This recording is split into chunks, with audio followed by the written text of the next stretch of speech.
Laura Smet, abasourdie par l'héritage de Johnny quand elle croyait que son père lui réserverait de bonnes surprises. Moins de 2 mois après la mort de Johnny Hallyday, le 12 février 2018, un communiqué informait le public de la décision de Laura Smet, soutenue par son frère David Hallyday. La fille du taulier allait contester devant la justice le testament laissé par son père. Selon ses dernières volontés, le rocker a laissé son patrimoine à sa dernière épouse, Laetitia Hallyday, et rien à ses 2 aînés, estimant leur avoir déjà fait d'importantes donations par le passé. Le conflit qui oppose les 2 clans perdure. La prochaine audience du procès aura lieu le 30 novembre prochain au J de Nanterre. Si Laura Smet a pris une telle décision, c'est parce que les dispositions prises par Johnny Hallyday l'ont abasourdie.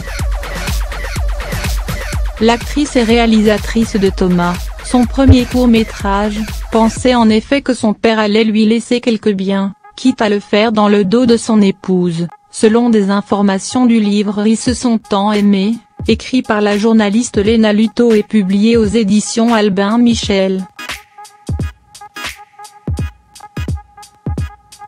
Laura Smet est persuadée que, comme souvent avec elle, son père a fait les choses en cachette de Laetitia et lui a légué quelque chose sans le dire à son épouse. Et, dans l'ombre, les avocats de Laura sont à l'œuvre. Ils n'ont pas encore les 6 testaments.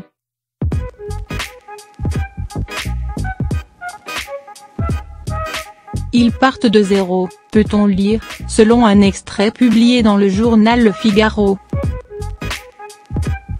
Dans les années 2000, Johnny Hallyday a en effet aidé sa fille aînée à acheter 2 appartements parisiens dans le 6e arrondissement, dissimulant à son épouse le prix réel du bien pour éviter tout conflit.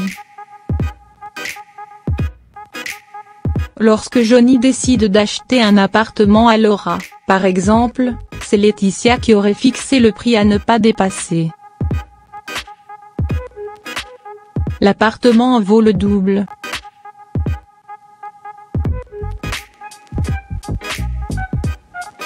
Johnny fait en sorte qu'elle ne soit pas au courant, expliquait Paris Match dans ses colonnes, une anecdote confirmée par le livre Laetitia, la vraie histoire, de Laurence Piéau et François Vignol, publié le 12 octobre dernier.